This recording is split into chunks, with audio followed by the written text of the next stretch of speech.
Olá, tudo bem? Bom, gente, assim como eu havia prometido no vídeo anterior, quando nós tratamos desse tema segmentação, né, a partir de um embasamento mais teórico, né, justificando o porquê as crianças eh, podem cometer certos erros na hora de segmentar o texto, né, qual a justificativa para isso, e eu prometi, naquele momento, então, que eu iria fazer um outro vídeo, somente com sugestões de atividades, análise de atividades já postas, já feitas, e também trazendo aí como que as questões do SAEB abordam o tema e avaliam os nossos alunos, tá bom? Então, eu vou prosseguir o vídeo com esse compromisso que eu havia firmado com vocês, ok? Essa atividade, né? A princípio, eu acho bastante interessante quando a gente consegue estabelecer relações com as crianças entre o que precisa ser analisado, o que é preciso ser analisado, refletido, né? Existe um movimento na língua, né, nas questões linguísticas, que é a análise e reflexão da língua, que faz com que a gente pense sobre como essas questões linguísticas aparecem no texto, né? Nos textos escritos. E é justamente por conta disso que eu sugiro aqui a fazer um comparativo com as crianças sobre essa questão da segmentação. Aqui eu trouxe uma proposta de um texto hipossegmentado, que é uma parlem da casinha da vovó, né? E um texto segmentado convencionalmente, né? Então, a princípio, a minha sugestão era que a gente pudesse trabalhar esses dois textos com as crianças paralelamente, fazendo primeiro a entrega de um texto, né, que poderia ser esse hipossegmentado, perguntar se elas identificam algum tipo de incoerência, algum erro, que elas achem estranho a forma como ele está escrito, né? Ainda que ele esteja escrito na sua estrutura de texto, né? Ele está escrito, é uma estrofe com versos, respeitando essa característica, mas poderia se perguntar se as crianças percebem ou identificam algum tipo de erro nesse texto. E aí sim, a gente, a partir das discussões, né, eu espero que alguma criança identifique alguma coisa estranha, ou diga que não existe nenhum tipo de espaço, e aí sim a gente possa oferecer o segundo texto, e aqui um texto segmentado conforme a norma culta, e que a partir daqui também a gente pudesse ter, então, trazer esse comparativo para aquelas crianças que não perceberam a diferença, né? Então, a princípio, a ideia com esse tipo de atividade seria essa. Veja bem que nesse momento não seria necessário uma escrita, seria necessário uma reflexão na questão da leitura mesmo, né? Que diz respeito àquela primeira habilidade que eu trouxe para vocês no outro vídeo, que fala em reconhecer as palavras, né? No texto, segmentadas no texto. E aí, sim, eu acho que seria interessante essa discussão primeiro, né? Para que as crianças pudessem perceber essa real diferença e verificar o que é segmentar um texto, né?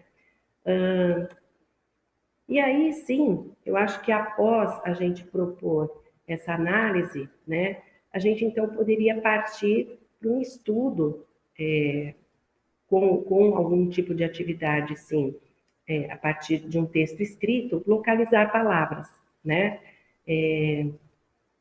em textos dessa mesma natureza. Então, podiam ser parlendas, quadrinhas, trava-línguas.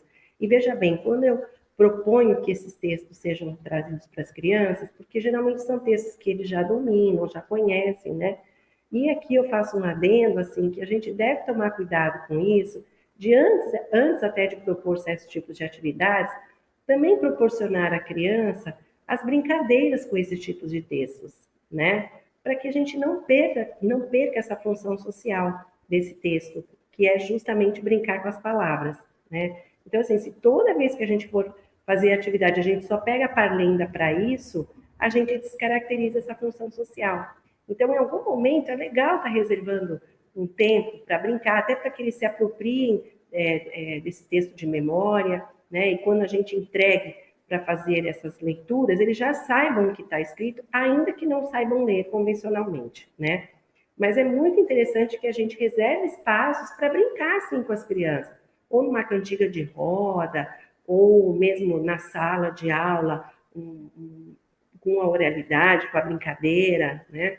Então, acho que isso a gente não pode esquecer, tá? E aí, essa questão da localização das palavras, é importante que a gente respeite aí um estudo que é da Emília Ferreira e Ana Feberoski, que defendem a ideia de que os substantivos são as primeiras palavras que as crianças têm, vamos dizer assim, mais facilidade para compreender, porque são as palavras que nomeiam as coisas, né? Os substantivos, na verdade, são os que dão nome às coisas. Então, seria mais confortável para as crianças identificarem primeiro os substantivos, né? Em seguida, a gente, logicamente, vai ter que trazer a análise das outras palavras, né? É lógico que aqui não cabe o estudo da classe gramatical, o verbo, né, o pronome, o adjetivo, não cabe isso. Mas cabe sim a gente ir identificando a função dessas palavras dentro do texto, né? E por último, então, eu sugeri aí os monossílabos, né? Lembrando do que a gente conversou, que são palavras que as crianças às vezes até ignoram, elas aglutinam junto aos substantivos, né? No sentido de que pensam que esses pequenos fragmentos de palavras não existem, né? Ignoram. Então, seria interessante a gente ir num crescente, né, de dificuldade. Começa com a que possivelmente sejam as mais confortáveis para ela identificar, até chegar naquelas que elas possivelmente tenham mais dificuldades, né? E aí, eu estudando também o material 7, que eu sei que é um material que vocês utilizam, né? Eu localizei no material, no caderno 2 do segundo ano, uma página que trabalha aqui a questão da separação entre palavras, né? Que diz respeito a essa questão da segmentação, né? Eu achei interessante trazer para vocês, porque assim, uma que é uma atividade que já está, um conjunto de atividades que já está posta no material, achei interessante, né? Acho que assim, a sugestão era até para que reproduzissem essas atividades sugeridas aqui em sequências didáticas com os alunos, né? Manter como objeto de estudo e possivelmente estar trocando as sugestões aí, tem poemas e tudo, e está trocando esses poemas, mas está mantendo o mesmo estudo proposto na atividade, tá? Uma coisa que eu achei bacana, então, lá no primeiro exercício, vamos chamar assim, né? Se tratando de material didático, a gente tem aí os exercícios. Então, lá no primeiro exercício, tem uma cantiga que fala, ó, que lindo, belo índio, ai, ai, ai, que amor de índio, né? E para esse tipo de, para essa cantiga, nós vamos ter aí uma proposta pedindo para que identifique quantas palavras há no primeiro verso, e aí nós temos duas questões, que é tanto a localização da palavra como a característica e estrutura desse texto, né? Já que toca no sentido, fala dos versos, né? Depois vem quantas palavras há no segundo verso, né? Que também é interessante porque na prova, e depois a gente vai olhar as questões das provas, esse tipo de vocabulário, primeiro, segundo, a última, também são vocabulários que aparecem, né? Então, muitas vezes, por ignorar esse vocabulário, a criança pode até vir a fazer a responder a questão de forma incorreta, né? Então, esse vocabulário seria uma aproximação também do que existe lá na prova, né? Então, eu achei bastante interessante, né? Porque junta as duas coisas. Num segundo exercício, o poema Procura, do José Paulo Paes, né? Que pede, aí sim, tem a questão das características do texto, né? No caso, um poema, quando solicita que o aluno repita o primeiro e último verso do poema, aqui a gente não está falando de palavras, mas está falando sim da característica do texto, tá? Quantas palavras eles têm, né? Então, remetendo à questão das palavras de novo, e escrevam desses versos que você repetiu, né? E então aqui a gente tem uma proposta de escrita, o que é bacana também, o que facilita para que a gente identifique a forma como a criança está escrevendo, se ela está sendo capaz de segmentar convencionalmente, né? E lembrando também que naquelas habilidades que eu trouxe, as habilidades que dizem respeito à segmentação, mas no que diz respeito à escrita, diz que ainda que não escreva convencionalmente, né? Mas aqui já é uma possibilidade da criança estar pensando nessa escrita segmentada, né? Fixando um olhar nisso para poder produzir o texto, tá? Aqui no exercício 4, né, existe um preenchimento de quadrinhos que eu achei interessante, porque lá naquela minha proposta eu trazia dois texto apresentado de duas formas, né? Um hipossegmentado e o outro segmentado convencionalmente, mas ali a gente estava falando de uma parlenda, né? E aqui eles trazem a sugestão da possibilidade de se fazer isso com títulos de história, né? O que pode ser muito mais confortável para a criança num primeiro momento, né? E aí eles ainda facilitam porque eles colocam a quantidade de quadrados, de lacunas que as crianças precisam responder e, logicamente, dividir as palavras nesses dois espaços, né? Ou três espaços, no caso, no segundo título.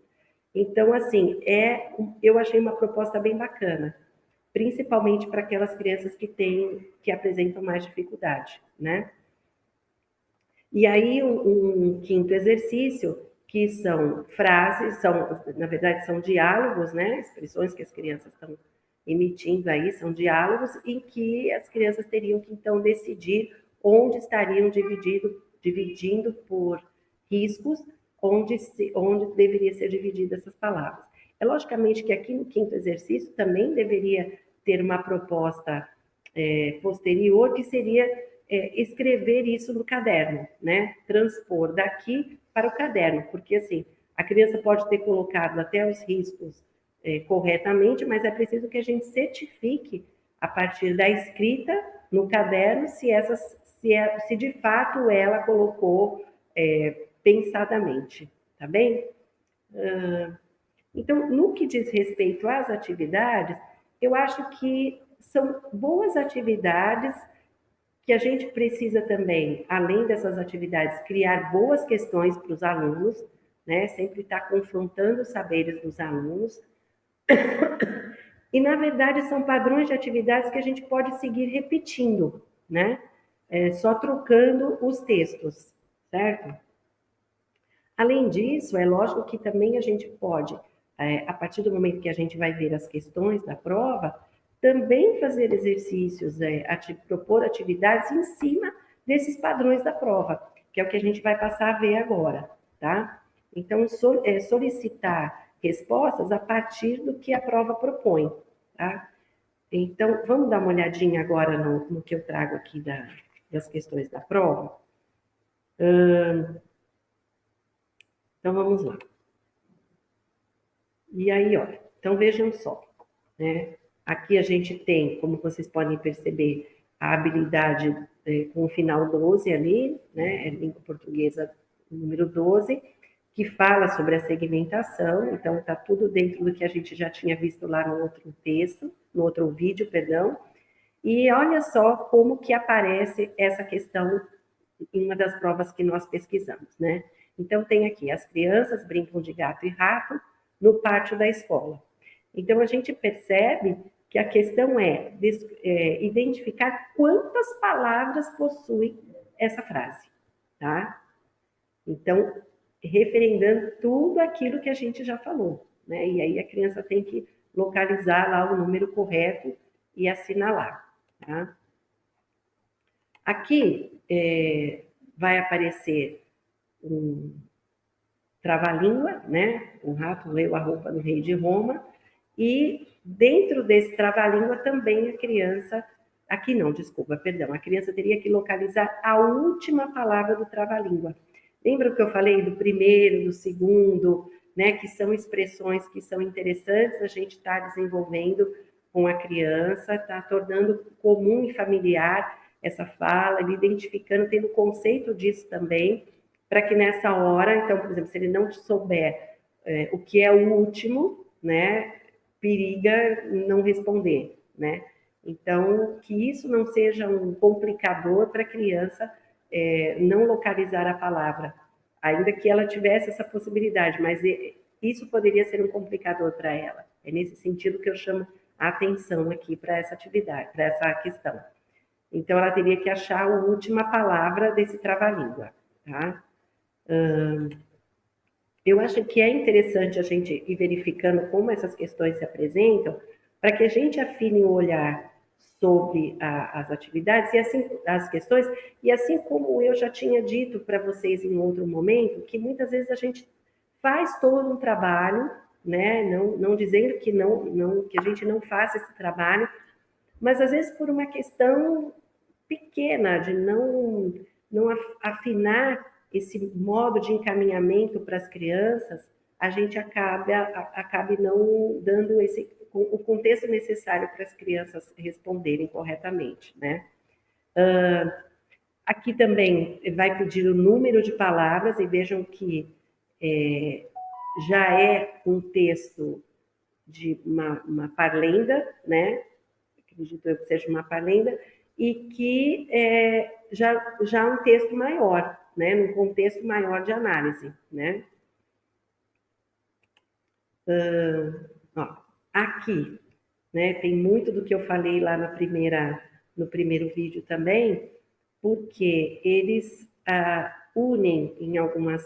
A criança, no caso, teria que achar a forma correta de escrever, né? Pensando aqui nessa questão da segmentação. Mas vejam que eles unem certas palavras, e aí essa união que eles fazem remete um pouco às coisas que a gente viu lá no outro vídeo, né? Então, por exemplo, a palavra uma, né, que é um artigo, junto com um verbo, né?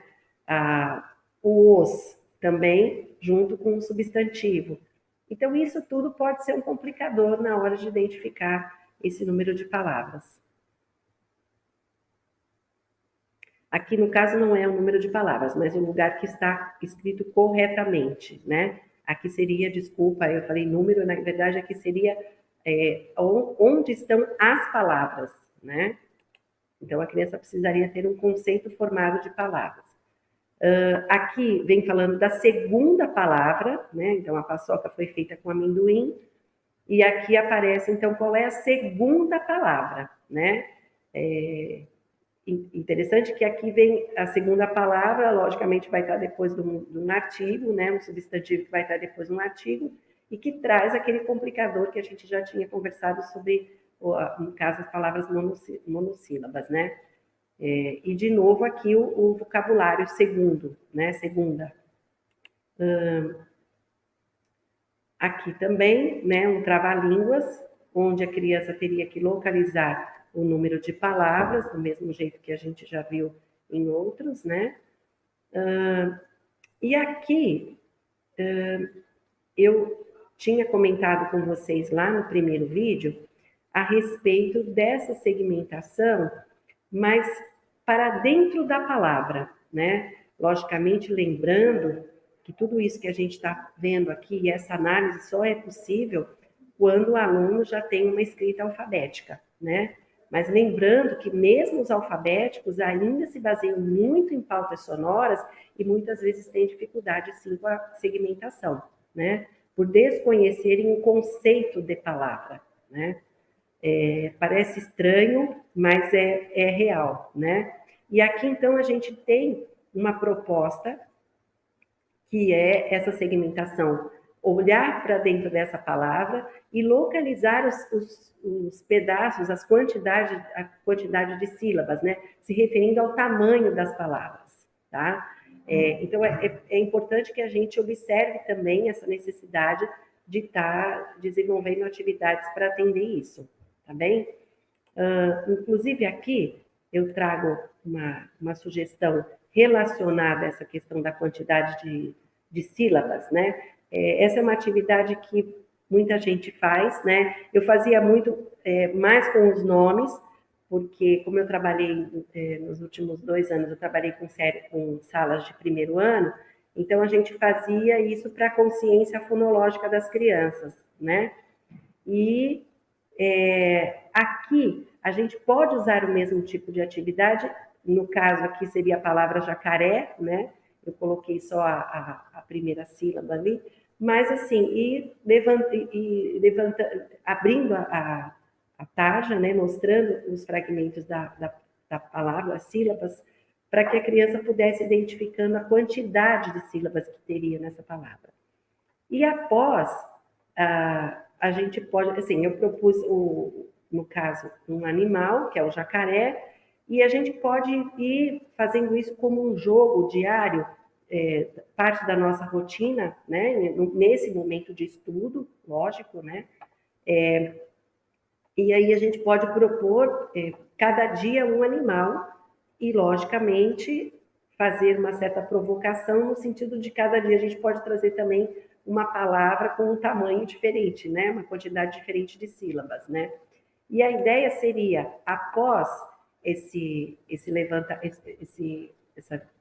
essa contagem de sílabas, a gente pudesse, então, criar um quadro, e aqui eu peço desculpas para vocês, porque ele está muito simples, né? Na verdade, eu precisava de uma coisa pequena, até para tentar colocar aqui no vídeo, mas que a gente pudesse fazer pudesse montar um cartaz, deixar visível para as crianças as palavras divididas por sílabas, né? Por quantidades de sílabas, desculpa. Então, todos aqui são nomes de animais, né? Mas cada um com uma quantidade cada um no seu lugar, segundo a sua quantidade, o seu tamanho, né? E no que diz respeito às sílabas. Isso poderia ficar visível, né? Então, vai descobrindo as quantidades de sílabas e vai colocando no envelope correspondente, tá? Isso criaria uma dinâmica de análise, né, de estudo, porque poderia ficar exposto lá na sala e as crianças, e de repente vocês podem optar por lista de animais, num outro momento, depois que esgotasse, mudar para nomes de frutas, e assim indo até que se perceba que as crianças adquiriram um domínio sobre isso, né? Sem necessariamente se ater a atividades já convencionalmente conhecidas, que é separar sílabas e que de repente demora muito tempo para copiar, algumas crianças que não estão alfabéticas perdem mais tempo copiando do que necessariamente realizando a tarefa, e esse tipo que pode ser criado até como um jogo, também pode ser oferecido a essas crianças não alfabéticas, mas com um outro enfoque, né? Com a questão dessa consciência fonológica mesmo, descobrir que letra começa, que letra termina, os sons, né? E fazendo comparações entre as palavras, tal. Então, é uma forma, de certa forma, a gente consegue inserir todos, né?